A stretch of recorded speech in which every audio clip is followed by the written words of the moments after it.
Friends, today we get to sit down with the great Tim Lerch, jazz guitarist, performer, educator, and a YouTube phenomenon with his great demos of pickups and playing styles, and he was in town for a seminar, a guitar seminar, and we happened to hook up, and we decided that we were going to do this, and so thank you, Tim, for making some time to sit down with us here in the lounge. Thank you. I'm so pleased to be here in the hallowed halls.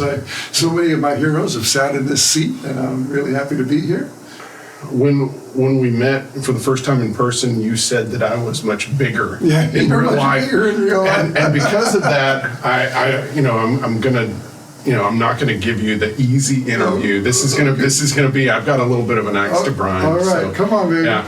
So, of all the guitar styles that you could get into, why did you get into jazz when, of course, that I'm kidding. I'm just giving you a hard time. I have an answer for that question. Okay, go ahead. Because I don't like crowds. That's why you got into jazz.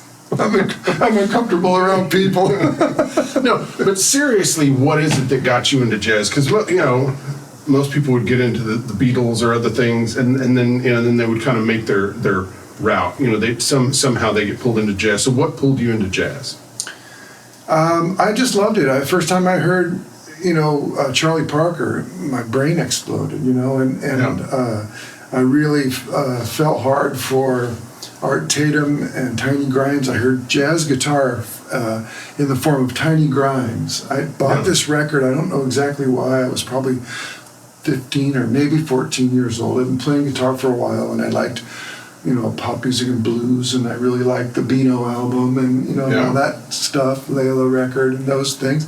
Then I got this Art Tatum record. Art Tatum was this fantastic piano player from the 40s, and he had this guy who played a tenor guitar with a Charlie Christian pickup on his ES 150 tenor, and he played really beautiful stuff, and kind of Charlie Christian-esque, but a little more bluesy, and his name was Tiny Grimes. And then that led to other players of that ilk. I just got the bug, and I really love George Barnes. Have you ever heard George Barnes? Yeah, George Barnes is my favorite early jazz guitar player, and unfortunately often overlooked. But he could play melodies so beautifully, and he had a joyous style, And then Charlie Christian sort of overshadowed him a little bit because he was so great. Right. But I really liked the sort of rock skimming over. How if you throw a rock on a flat, it's go. And I felt like jazz was the musical equivalent of that feeling I got. Skipping over the top of the bar. Right. And so the rhythm would be swinging, and the solos would be just skipping over the top and floating over the top. Yeah, that's a great picture. I just loved it, and when I was that age, what was my friends, my cohort were listening to pop music of the day, and I liked some of it, but I didn't like a lot of it. It didn't really resonate with me, the sort of hard rock stuff I didn't like much. I didn't have the right attitude for it. I liked the opening solo to All the Young Dudes, and I liked the solo on Killer Queen. Yeah. And to me, that was like melodies played cleanly on the guitar, you know. And I like Peter Frampton, you know, because he, and I found out later that he was a jazz guy disguised as a rocker, you know. And so that's what I gravitated toward. And then little funny anecdote, I had this sound in my head, and I don't know, for the longest time I didn't know where it came from.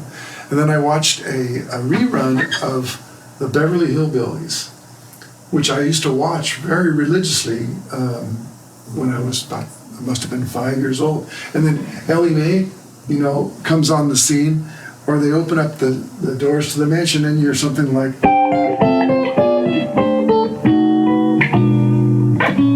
and then, you know, or whatever, and Ellie Mae, you know, in the cement pond or whatever. That was a guy named, I found out later, a guy named Perry Botnick.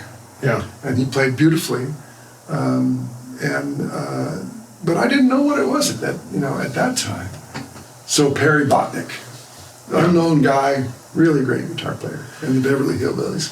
And it's interesting because that show was this, you know, the fish out of water. That was the whole point of the Beverly Hillbillies, was you had the fish out of water. Right. It was the hillbillies in Beverly Hills. Yeah. And they would have, at times you would have these, you know, obviously the theme song was, you know, Flat and Scruggs, you know, doing banjo bluegrass thing. But then it was interesting in that you have the mansion and you have these moments of jazz guitar playing in there. And it just kind of, you don't think about it, but then it adds to the juxtaposition. It's like, here's jazz guitar, and here's, you know, here they are in their blue jeans and their, you know, their crumpled hats and, you know, all the...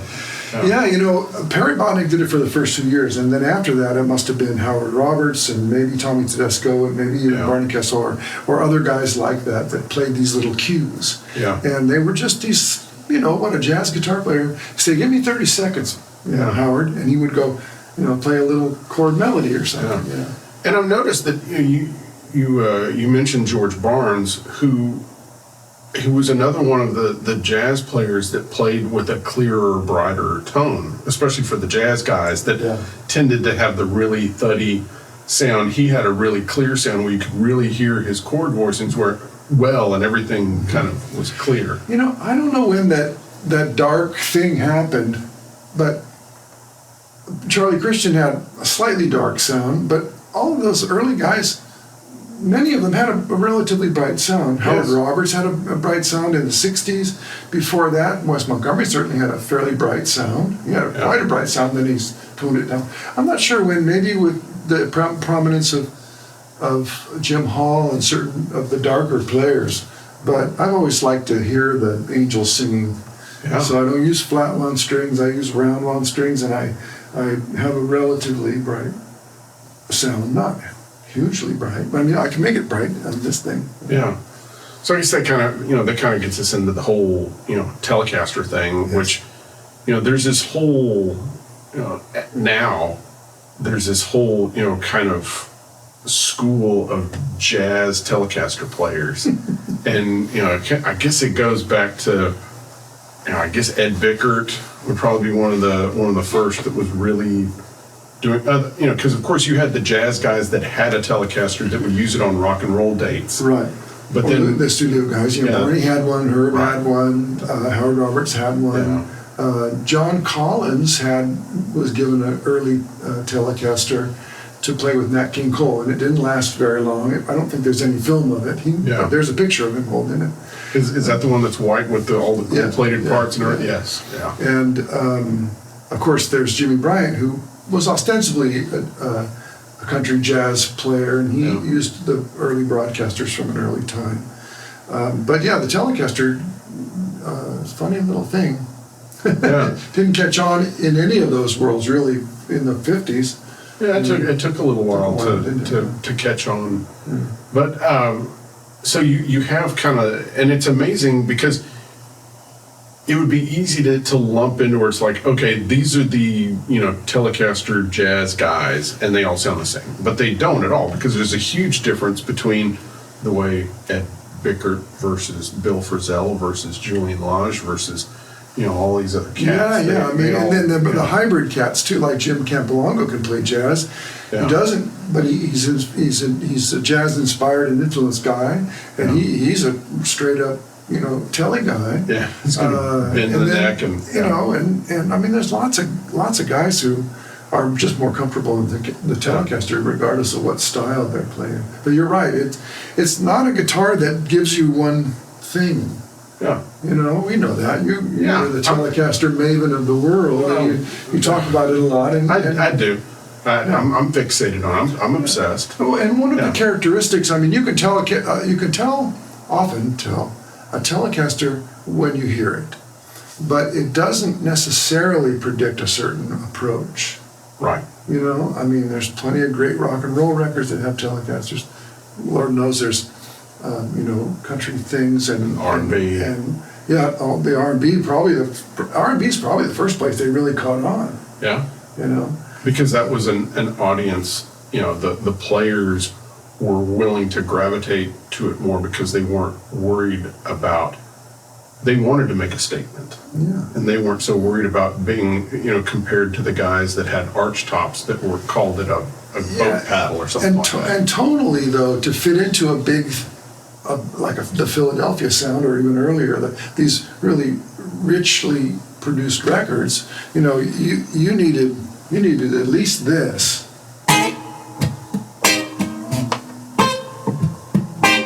And you're not going to get that out of an ES-175 with a flat one strings, not necessarily, So what brought you to the Tele? Couple of things. Roy Buchanan's Livestock. Yeah. Great record. And Ted Green and Ed Bickert. I always just loved it. I would fantasize about it, I got a Les Paul type guitar early on, my first kind of really good guitar, electric guitar. And I just it didn't seem like a good fit for me. I tried various things. When I got a Tele, I was like, oh. And there's something about, because, for a lot of guys, they feel like the bridge pickup is kind of like the business end of a Telecaster. Right. But there's really so much that the guitar has to offer north of there, because of how kind of it just has this resonance and this solidness to it, this solidness to the note when you hit it. It has an assertiveness to the guitar. Even if you're playing on the neck pickup, you don't have to be playing James Burton licks on the bridge pickup. Right. And we should clarify that the neck pickup on a Tele is wonderful. I'm very comfortable with it. I don't need these funny things necessarily to do my thing. I have a beautiful Danocaster that has a beautiful neck pickup on it that I use all the time too. But that means with modern wiring, the neck pickup without the dark circuit. Without the dark circuit. And it's funny, there's two kinds of guys. There's two kinds of guys with Telecasters.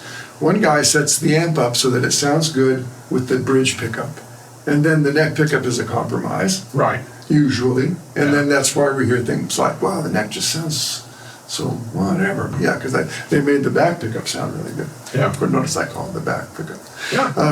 And then there's guys that dial it in so that the neck pickup sounds really good. And then they do something like roll the tone down and bypass the tone circuit on the, all these tricks where you don't have the neck pickup through the tone pot, so you can control the back sound. Or then there's other guys that just use all of it. Like Roy Buchanan used the whole thing. Yeah. His neck pickup sounded beautiful. And it's that the documentary that they did about him, where they're really showing off his versatility, and they have him, playing, Misty with Mundell Low. Yeah, with Mundell Low, which is just Mundell was amazing. Mundell was actually quite supportive of.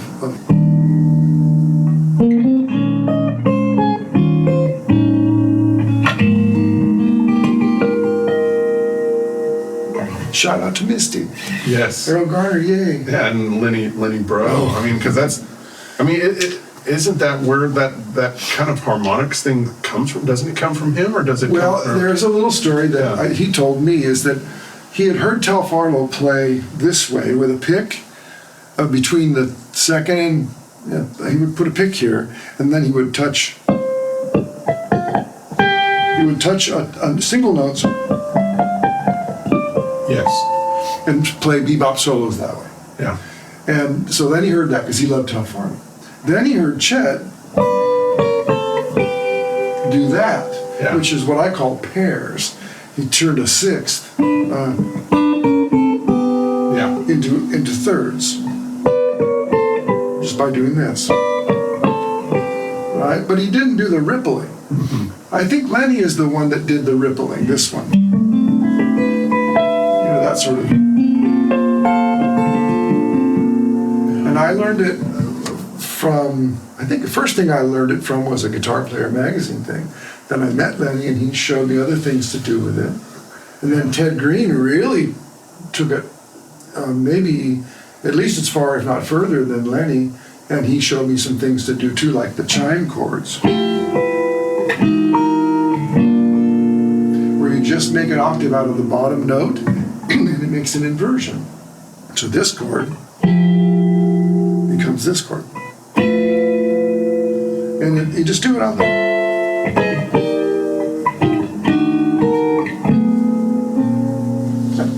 So that's another thing I love it, and it's gotten quite popular these days. And a lot of people use it as a little party trick, you know, to sort of look mom no hands kind of thing. Yeah.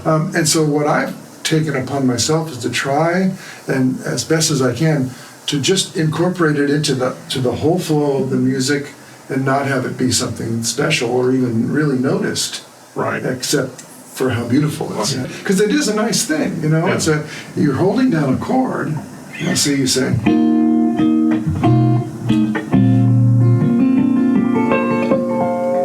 And you're holding down the chord and it's not interrupting the flow. You're not going, right? And it turns a chord into a scale, basically. Yeah. So it's a really nice technique, and it sounds particularly good and churchy and beautiful on a Telecaster.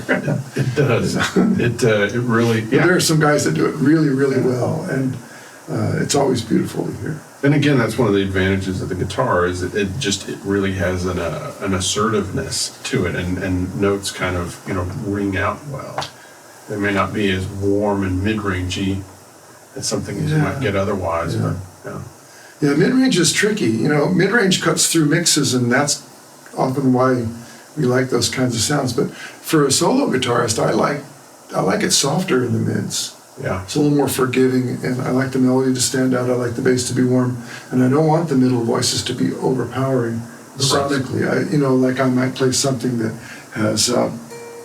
Get back. I'm sorry if I'm playing different volumes. You guys can figure that out.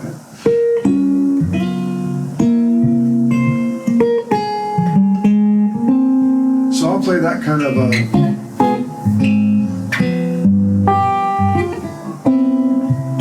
And I want those middle voices to be supportive, like a cheering section, but I don't want them to overpower.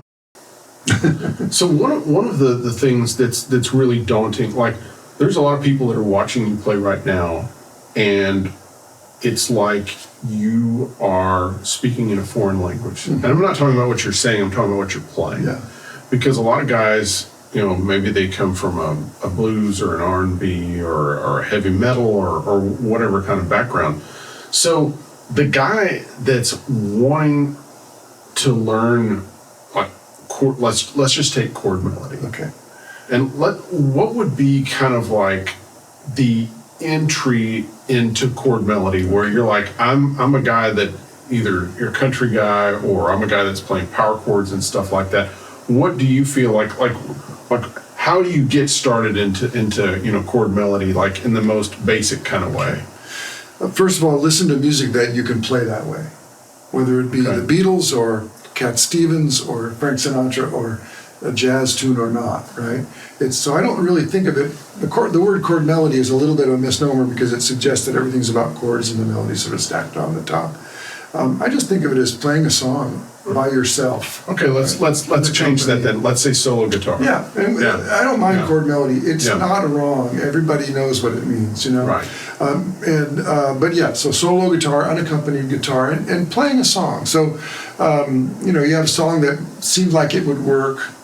Let's say that's the situation. One thing I would suggest learning is how to play triads all over the fingerboard. And one great way to do that is to take a major scale at first, because you know it better, and take a triad then harmonize that up the key. And so that's a D major scale, harmonized with a third underneath it.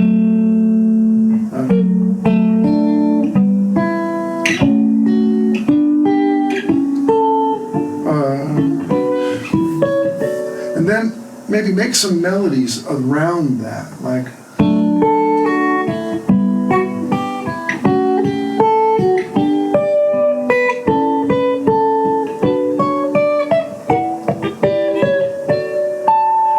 Find out where what I call the neighborhood around each of those stations along the way. Yeah. And that can help you whether you want to play nice fills for a singer-songwriter or jazz or whatever it is. You know, so learn the lay of the land via triads, and not on just that one set of strings and not in just that one key. So you were going to say? No, keep going. Okay. You're flowing. Okay. So. That sounds fancy, but it was just triads, right? And then if I play,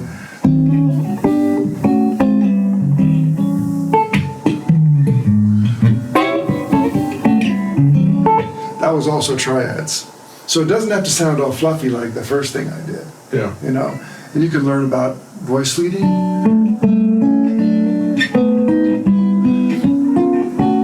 Just by playing a 5-chord in front of each of those triads. So you start to learn about the way a piano student would learn how to play piano. They learn little pieces, little triadic pieces. And we often skip that step and we go straight to whatever, you know. Yeah, we go crazy trainers. Yeah, we tend to be either I'm strumming a chord, I'm hitting a power chord, or I'm playing a solo. Yeah, or I'm playing a line. And then there's all this mythology about triads, like, oh, Larry Carlton sounds really cool, and the way he does it is he's playing triads. And people don't often know what that means. Yeah. He's using triads melodically. But I just mentioned this, popped into my head, Crazy Train, right? But the main riff, after the is, you know, it's triads. I can't remember exactly how it goes, but that thing that the kid played on there was basically. Yeah, Randy Rhoads. Randy Rhoads played this cool triadic thing. You know, so they're all over. You can play great R&B. A lot of stuff that all the R&B guys played is triads. It's all over the place. Chord voicing and triads. And we need to know those. And every fancy chord, every expensive chord, like for instance, if I do the same thing with a D scale using 7th chords, like D major 7, E minor 7, these are what people call jazz chords, right? Yeah. But every single one of them has a triad in it. That's just with a different root. So it's really good that if you're going to learn one thing about so-called guitar music theory or whatever, learn how to play harmonized triad scales. It's really great, major and minor. Yeah. Then the next thing, when we actually put that into use, is take a song that you want to learn how to play. Can I use that? Yeah.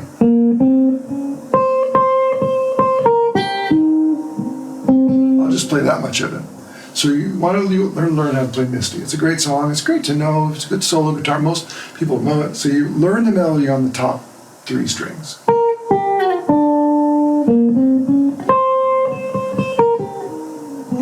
And learn it beautifully.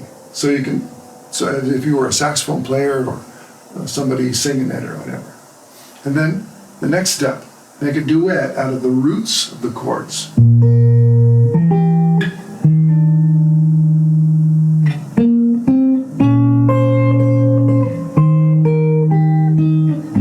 just playing roots and the melody.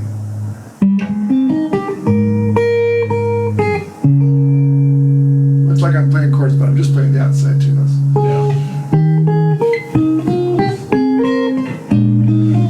Okay. Then when you do that, maybe you can then add fifths.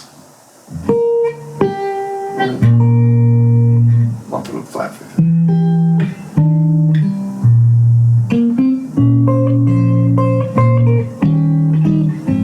I'm still, but the fifths are moving. Yeah. Right? then when you do that, you've created a scenario where your hand is in a particular location, the melody's being sung beautifully, the bass notes are the roots and fifths of the chord.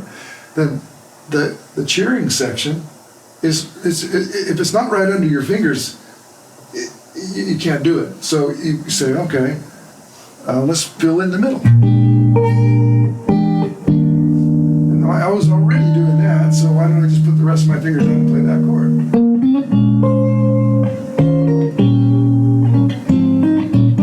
Maybe we can do a little bit of fill there.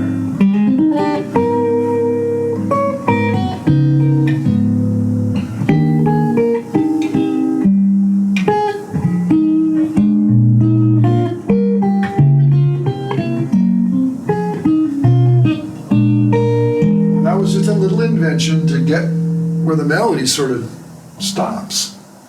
And then I want to do a little funny thing that I learned from Art Tatum or something like that. But so the thing that sets you up for success is don't start with chords. Start with melody, add bass, make a beautiful duet, fill up the spaces with maybe a little movement if you can hear it, and then find out from this framework what notes can I put in, and then you have a good start. So one of the reasons I wanted to ask this because I found out that you recently created a website for some teaching. So tell us about this. Okay, thank you for asking. Yes. The website is timsguitarworkshop.com. No apostrophe, just straight letters. timsguitarworkshop.com. You can get there by going to timlerch.com or going straight there. It's a subscription website, and for the first time I have something that's substantial enough to put all of my teaching interests, all my musical interests in one place. So we have a blues vein that you can follow, we have a jazz vein that you can follow, we have a theory vein that you can follow, an essentials and basics vein that gets you prepped for whatever else comes next. And I have a team, which is really cool because they can write stuff out for me. So I just, the way it works is I make videos and teach the way I like to do, and then instead of having to write it out myself or do the tedious work, there's a guy, and he's really good at it, and he writes it out, and then they put it together with Sound Slice most of the time. So there's a video, and then underneath the video is the tab and the notation, and we have a forum where people can get to know each other and team up or do collaborations and whatnot if they want to. They can also answer each other's questions. And so someone might ask a question on the forum, and I'll see that it's there, but I know that if I wait one day, maybe somebody else will answer the question well already. Yeah. And so that's even better. Right, it's not to get me out of work, I'm happy to answer it, but it just creates more of a community feeling. And I might learn something, from hearing somebody explain something that I didn't explain. So it's a great thing. I really am digging it, and it's still new. We still have a little bit of a discount on the entry price, and it's like a lifetime discount on the price. I think right now it's $19.99 for a month, or there's a yearly price as well. You can find out about all of that stuff. Yeah. Well, give us an idea of what are some of the more the I guess simpler concepts that someone can begin with, right. And then maybe some of the more complex stuff, so people kind of have an idea of the breadth of. Well, we've been working on getting all the material that we need to sort of have a foundation, and then I'm going to keep adding stuff every week. We have a song of the month, and I create a lot of content based on the song of the month, so that's really good too, because people can be working on it, how to accompany, simple parts like just the basic chords. Okay, how do you play a bass line and a chord together, or how do you solo over this, or what's some simpler solo concepts, and they always ask me, what are you thinking about? And I always say, I don't think about anything when I play, but when I practice I think about this and that and this. But I have a basics section, and I may lean more toward preparatory material, because I realize, like your original question suggests, a lot of people have gone that far with it, and I think some people think, I'm going to learn jazz because I need to learn theory. And they don't really care about jazz so much, but they want to know about chords and scales and stuff. And that seems to be the way it's presented. I just want to celebrate the music that I love, the great old songs, improvisation about those great old songs, blues of different styles than maybe our most contemporary right now. So it's really quite a broad thing. If someone never played chords in their life, they might want to do a little work before they join. If someone's never played like solo guitar, I think that there's enough material there to get them started. You know, like this thing I talked about, Triads, there's a whole section about that. And it will be more, because I believe in it so much. Yeah. The harmonized chord scales with seventh chords, just a big section there. We have primers about learning how to improvise and learning how to have the building blocks in place. Then realizing that the building blocks are not it, right? I think that's something that gets missed as well. And having someone sitting in front of you on the screen who can really turn an arpeggio into a melodic line, right, is, I think, very helpful, and who remembers that's important and often elusive. Something has to go beyond an exercise. Exactly. It has to become music. Right. And that's yeah. And that's why I'm glad to have a wonderful transcriber, because so much of, for instance, jazz vocabulary lessons is just straight eighth notes. Like, okay, play this scale and play this arpeggio. Right. And it's not very interesting, and it sounds academic, even if it's played, beautifully. It's still not quite there. So I can play just as I play. I might tone it down a little bit in terms of the concept. I might I tell myself at the beginning, okay, keep it simple, Tim, make it melodies, Tim, Yeah. And then it gets written out, and it's got all these little nuances and diblios and fiblios that I kind of can't help but do that are in there. It's from the very beginning, So if you say, if I'm going to do Misty,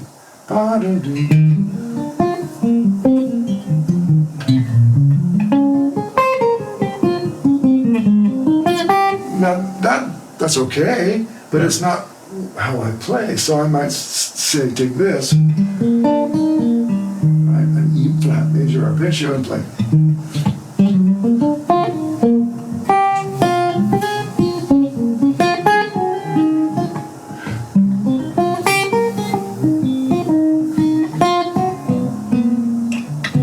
And then all those were arpeggios and scales, but it turned into music because of the phrasing and the expressiveness of it. Right. So I tried it to, and then someone would say, "Well, what were you thinking about when you're doing that?"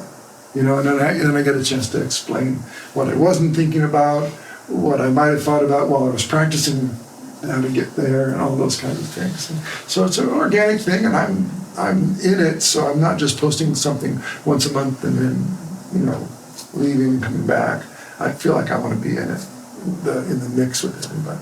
Yeah, I love the touch that you have with the guitar. Oh, thank you. I love you pull such a great tone out of the instrument. You have a lot of expression, and that's something that takes a long time to gain, because there's so much of a mechanical aspect of learning how to play a song, and then learning how not just to play the notes, but to have expression throughout it. And it's like, how long am I going to hold on to this note, and how hard am I going to hit it, and all these other things. Am I going to have a little vibrato to it? Am I going to play it straight? What am I going to do? Yeah.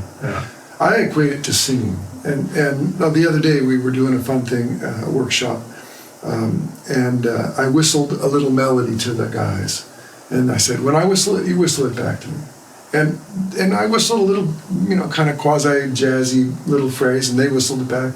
And I got a little bit more rich with it, and they whistled it back. And they did great. Almost the whole room in unison whistled back the idea. And then I said, well, how did you do that? Nobody knows how we do it. Yeah. I mean, you could go in and say, well, your such and such a cavity goes in the tongue and blah, blah, blah. But even if you know all that, you still don't know how you heard that sound and managed to get your body to just whistle it right back out in tune, in pitch, right? Yeah. We don't know how to do that. If someone starts singing Happy Birthday and the whole room joins in, there might be a few outliers that don't know, that have bad ears or something, but mostly people can do that. If you start singing Happy Birthday in one key, and you go, wait, let me start higher, and you start singing it in another key, almost everybody's going to get it. Yeah. And it's like, whoa, key change, oh my God, you know? So I think that we want to try and teach ourselves to play guitar as close as we can to how we can hum or whistle. And so there's a method that we need to learn about where stuff is, but then there's also another method, which is, for instance, if you're trying to learn a lick or a melody, sing it first. Yeah. And then you got the greatest slow downer ever, ba-do-day, right? And you probably don't sing it, top, top, top. Yeah. Right? And so you turn this, you know, something that might sound like this when you're first learning it, and you sing it, ba-do-day.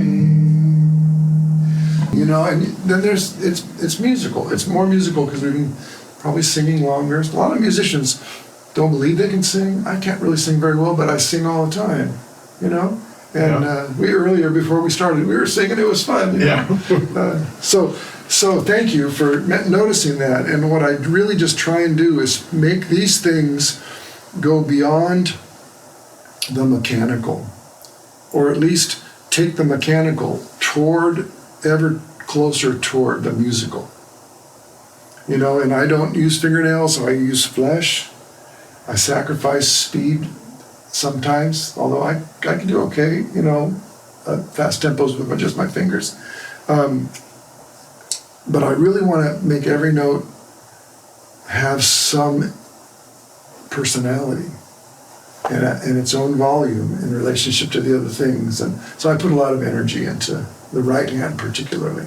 But the left hand has to do, I mean, you have to be able to plant the note and really have it solid in order to get a good tone out of it. Right? Absolutely. So it's both, and I care about it. And I think, this is my sort of intuitive idea, that as soon as you start thinking about your tone will start getting better. And until you do, it won't. And you can chase knobs and stuff, and pedals and string gauges and everything on. But until you start imagining the beautiful tone that you want in your imagination, in your mind, it's not the tone from a record. It's actually the tone of your perfect guitar. Then that's when your tone will start getting better, I think. Yeah. If you have the patience for that. You know.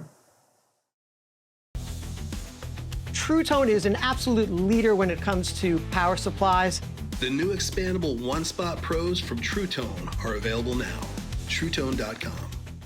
Let's talk kind of tone and you know, kind of gear and just in, because there's things that you kind of learn about yourself, and you learn how that you like a guitar set up, and you learn, like, you know, we were fortunate enough to have a dinner the other night with Dan Strain of Dan Nocaster Guitars, and so it was a nice, you know, fun, you know, conversation, and you know, you talked about, you know, getting that guitar, and no matter what, there's always these little things that we do to guitars because we want to get it so that we're comfortable on it, so that we're able to make music instead of trying to get comfortable Or being distracted by some sort of deficit or something. Yeah. Yeah.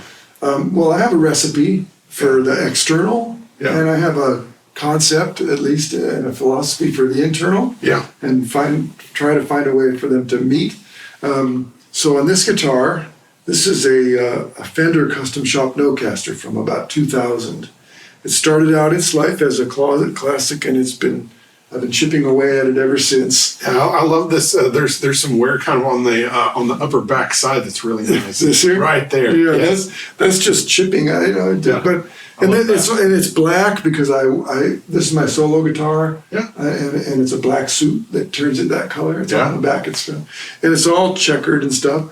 I cleaned the neck for a long time. I didn't clean the neck, and everybody was yelling at me when you actually like you're going to get hepatitis. Come on, clean your neck. It's got too much growing on it. Yeah, and so it gets. But now I learned that it has its charms. But it's got a fairly large neck, as you can see. It's like 0.96. Which is quite large because, you know, a lot of old necks, you know, even back in the early blackguards, are usually about, you know, 8, Yeah, they're 7, not huge. up to about Yeah. like 0.92. Yeah, right. There's not that. There's very few that are Put that. your hand on that. Yeah, I mean that's yeah. I mean, I like it that's to fit gigantic. into this thing. Yeah, But- and it works. Yeah, but the thing that I like about it, and you know, I feel like it's hard to run if you're squatting.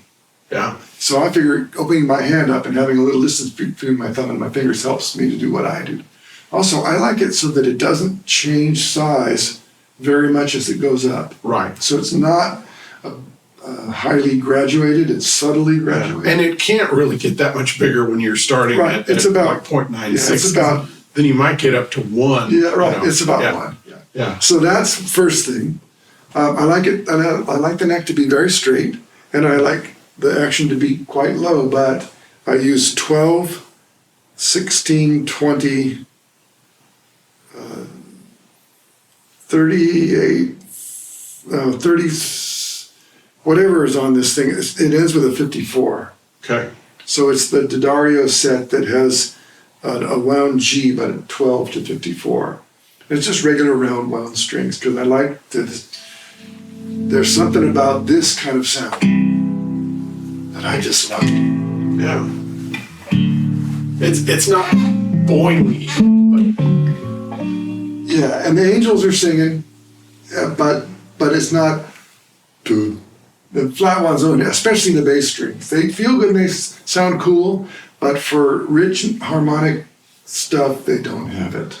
because all they give you really is the fundamental. And that's why people like them. Yeah. That's why they sound good in the mix, all that kind of Yeah. stuff. Yeah, I understand that.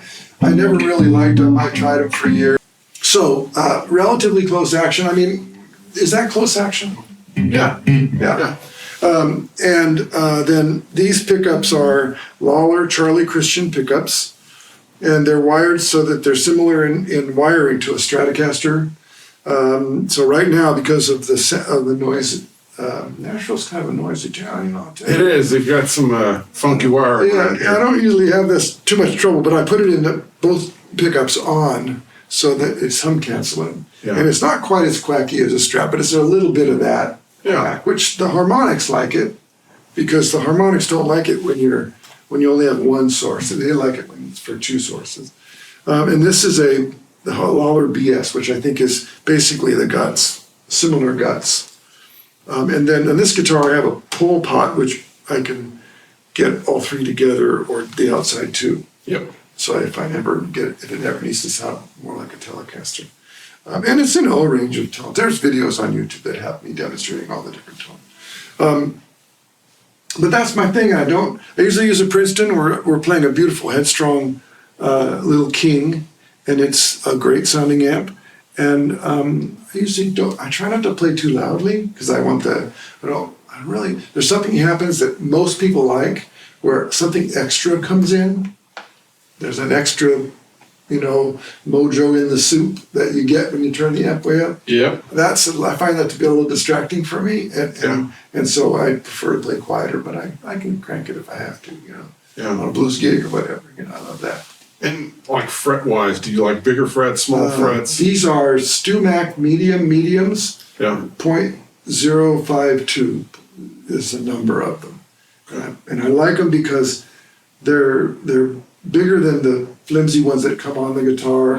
Because I don't like to feel the wood real strong under my fingers, although I don't like jumbos either. Right. Real tall isn't so good. So I think these are about as wide as like a 6150 or something like that, but they're just a little bit lower. I can't remember the microscopic numbers. But yeah. And then usually, I haven't had any fretwork done in a while. Mike Lull, who's recently departed this planet, used to do a thing where he would do a fret job, and then above the 12th fret, he would flatten the frets a little in the center. Not the wood, but Right, just just the so that I could get a little bit of more clearance for bending strings. I don't bend much on this guitar because of the heavy strings. Yeah. My other guitar, if I'm playing a blues gig or an everything gig, or never know, if I don't know what it's going to be, I have another Tele similar to this without the middle pickup with 11 to 50, that D'Addario set that's called Balanced Tension. Yeah. It's got a 19G. That seems to be a good compromise. So I'm not going too crazy with the difference. And I used to tune this guitar down a half step all the time. And I stopped doing that. I love the way it sounds, but since I stopped doing it, if I do it, it seems a little soft to me. And it kind of messes me up a little bit, especially on a long gig where as the gig goes on, you start pushing a little harder and stuff. Yeah. Anyway, that's the story. Yeah. One of the things you were saying the other night was that, I mean, you kind of have a preference for saddles and like, Oh yeah, I forgot. I love Glendale saddles. There are these compensated saddles that just feel right to me. I got used to them. I've played some other ones that are fine too. Yeah. But they look cool. They look good. I mean, and the screws don't stick up. That's a real crazy making thing for me. And they're compensated, so you put them on, tighten them up till they meet each other, and it's almost always perfectly in tune. And you like brass saddles? Yeah, I like brass. Yeah. And all the same. I like them all the same because I got used to it. And then Glendale also makes a set that this guitar has called the Deep in Tone, and it's for heavier strings or lower tunings. So you can pull this string is tilted back further. Okay. The low E. Yeah. And I probably ought to talk about the other part of it, this internal mechanism of tone making. I put flesh on the string. One thing I like about these pickups, and I look for in a pickup, is I don't like the top string to sound like it should be on a different guitar or has a different tone setting. So I like the top string to have the same girth and as all the rest of the strings. Because I wanted to sing up there, because the melody is often on the top 2 or 3 strings at any given time. And then I have a lighter touch in the middle. My first and second fingers are quite light in the middle, and the thumb is whatever it needs to be. But I try and get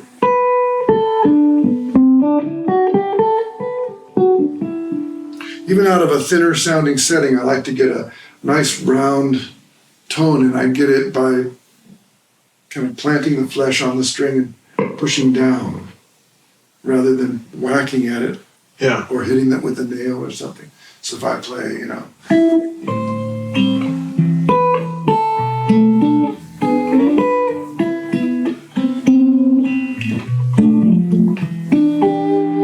I want the melody to sing out. I have a little nail on my little finger so that if I'm playing a melody note, it ends up being a little brighter and it's 2 inches closer to the bridge because it, or so. And so that also helps things stand out. Yeah. So that all that stuff is important to me. The balance, what I call the internal dynamic of the vertical event. It sounds highfalutin, but it just means how loud each of the notes in a chord and the melody is compared to each other. One thing, I don't want to make you self-conscious, but this is something I've seen in a lot of players where they will make sounds with their mouth while they're playing guitar all the time. Yeah. And so it's something that seems to be like connective tissue or something that goes along. But this is a lot of great players do this where they have this, as soon as they start playing, they'll, sometimes it'll get real. I do it, and I do it. It started because it's what I think it does. It humanizes this mechanical instrument. Yeah. It puts something to your body and your breath through the notes. But I can't sing like George Benson. Yeah. Right? But I always sing when I'm playing. And then the grumbling is just me trying to suppress the singing a little bit so that I can, but I definitely connect. People always say, what are you doing with your breath? Are you, what? So, if I'm playing,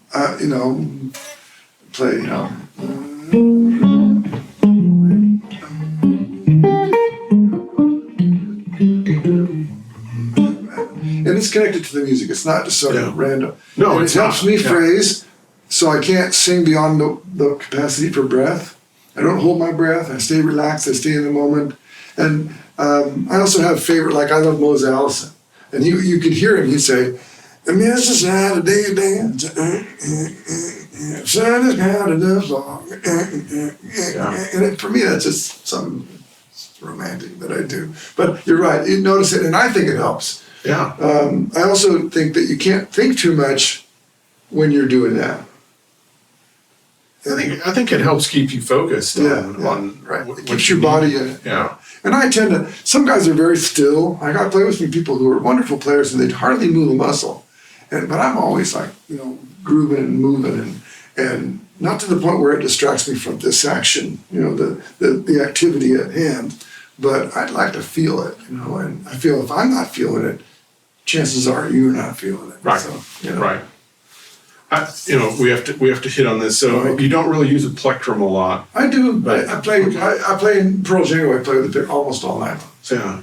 And so this is fun. So Yeah. this is a Fender Extra Heavy that you have a little binder ring yeah. on there, and we were talking about it earlier how it gives you something to kind of give you a landmark where it is on your Right. The story on this is I found out that Fender stopped making this size, the 351 in Extra Heavy in tortoise. Panicked a little bit, and I kind of put the word out on Facebook. Hey guys, anybody got a batch of those? They tried them, you didn't like them, send them to me. It was such a good response. People sent me pics from all over the place.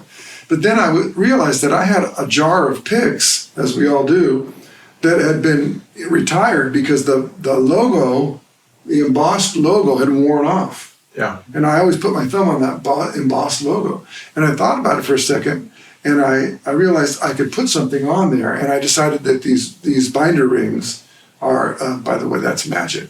Yes. It doesn't have anything to do with the binder rings. If I turn it around, I can also do it. But it just gives me just a thin, and you got to use the plastic ones because the paper ones start to melt, from sweat. But it sticks on there, it stays on there. It doesn't. I don't notice it on a hot day or in my pocket or something coming out, and all of a sudden this thing's over there or whatever. Yeah. It just gives me something to feel with my thumb, and then I gives me I know my thumb's kind of placed. It's not too precious. I just stick them on there. I don't put them in I don't measure exactly or anything. But it's cool, and so it helps me. I also know if I drop it, I can see it a little easier than, if I drop it on the carpet, sometimes you can't see the pick. Yeah. And, so I use the hands by themselves, I use the pick by itself, and I use pick and fingers, or ditch the pick and do all sorts of stuff. It's even when I'm playing a solo gig, sometimes I'll have the pick right there. Yeah. When you play a gig, do you normally just take one guitar and a small amplifier? Yeah, and that's always the hardest decision of the day. Yeah. What guitar and amp? Because I know you've got a number of Telecasters and Tele style guitars yourself. So I have a lot of Teles, and I have a growing collection of archtops because when I joined Pearl Django, they wanted me to play archtop, and I like L7s. And in the search for the perfect one that has the sound and the playability and the look and everything like that, you buy a few guitars. I learned in my old age that they're a lot easier to buy than they are to sell. yeah. If there's a reason to buy them, you do it for a living and you can write it off on your taxes and do all that stuff. You tend to accumulate some things. So I have a few L7s, and then I have just a few things that are like something I thought always was the coolest thing ever. Yeah. And I don't take them out much. But yeah, deciding what one thing to bring. And lately I've been doing gigs where I might bring a short little pedal board and with a RC booster, a barefoot honeybee, a halo, the Andy Timmons. Yeah, that's and a flint. Yeah. Because I like I don't use the reverb on the flint generally. I use the tremolo, and I like the harmonic trim for this one. It's very a lot of nice. people, I see it on everybody's board. But the whole board's about that big, and it's like one of those little tiny. Yeah. And I'll bring that if it's that kind of a gig. With Pearl Django, it's very easy. I have this old Tweed EH-185 looking cabinet with a quilter inside and a 12-inch speaker, and it's easy to carry, and one guitar and off to the deal. Sometimes we walk on ferries to get to the gig on the islands, and because it's so much more expensive to drive on, and you don't have to wait in line so long and stuff. And having something you can just carry on a rolly or just in your hands is so good. It's so much better. Yeah. So one guitar. Very rarely do I bring two. Sometimes I bring two, and then usually only use one. Yeah. Yeah. You have a number of books that you've thank you for released that. through the years. Yeah, I have 3 books with Guitar Vivo. The first one was made a big splash. It's called the Melodic Jazz Guitar Chord Dictionary. And the premise of the chord dictionary was that we wanted to sort of alphabetize the chords to a greater extent than they've ever been done before. So the way we decided to do that was we would classify and collect the chords by the top note in the voicing. Okay. So that you could look up a chord. Let's say we want an A minor 7 chord with a third in the melody, the flat third in the melody. So we said, okay, well, we want to be able to have that chord, and then there's 4 or 5 or 10 different colors underneath that note, and we further refined it by saying that note is on the 3rd string, or that note is on the 2nd string, or that note is on the top string. Yeah. So we could cover all of the A minor chords with the 3rd in the melody. You know, we have this one, we have this one, we have, then we have it up here, and then we have it up here, whatever. Sorry. Yeah. And here. So, and then underneath the first one's like that chord, basic version of that chord with that melody note, and then maybe, half a page more of colorful chords that would give you the same melody note but have a little, maybe a 9th or a 6th or something in it to give it a little juice or pizzazz. Yeah. And it's been successful. And then the second half of the book is, a little more instructive rather than a reference material. And then the second book we made was called Melodic Jazz Guitar Chord Phrases, thinking that, well, you got the dictionary and you probably want to play some chord phrases. Yeah. So these sort of melodic 2-5-1s, or we actually started with single chords of all varieties of sound, what we call them tonalities, major, minor, dominant, diminished, and all that stuff. And we played what George Van Epps called chord streams, one chord in many different places with a little that creates a melody just on one chord. Yeah. Then we did a whole section on 5-1.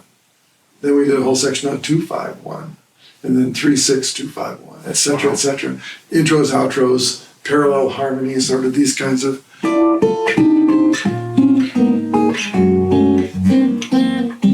Those kinds of moves. I would just sat in front of the camera and played, and they wrote it up and talked about it. And then the newest one is melodic blues guitar soloing, and it's using all the kind of classic stuff, the kind of blues tunes you need to know if you were going to go to a jam session and play and sit in, and just trying to be melodic and not strictly, box-shaped riff full, but try to make melodies. So the emphasis is on learning the melody of the song, learning the actual song melody of the song, and using that as a concept. using that as a platform to sort of build something from it. And that all 3 of those books are being very well received, and I'm very thankful for. They're available on Amazon, so you could just search my name on Amazon and they'll all come up. Yeah. Tim, I really appreciate you taking the time to come down here while you were in Nashville, and it was a pleasure to because of course we did back during the old lockdown, we did a Zoom kind of interview, which was fun to do, but it was so much nicer to get to spend some time with you and kind of get to know and hear that guitar up close and in the room. So thank you so much. Thank you, Zach. And I wouldn't have missed it for the world. I'm glad we figured it out because it was a tight trip. But I watch the show all the time. Like I said, I'm in awe of this chair, and how many cool, really wonderful guitar players have been in it, and how really well you interview. I dig it. I mean, everybody should listen to Zach to learn how to have an interview because he's so good at it. And it's really good. So thank you for having me. You've embarrassed me now. But I love it. Thank you. Yeah. Well done. Well done. Ask Zach.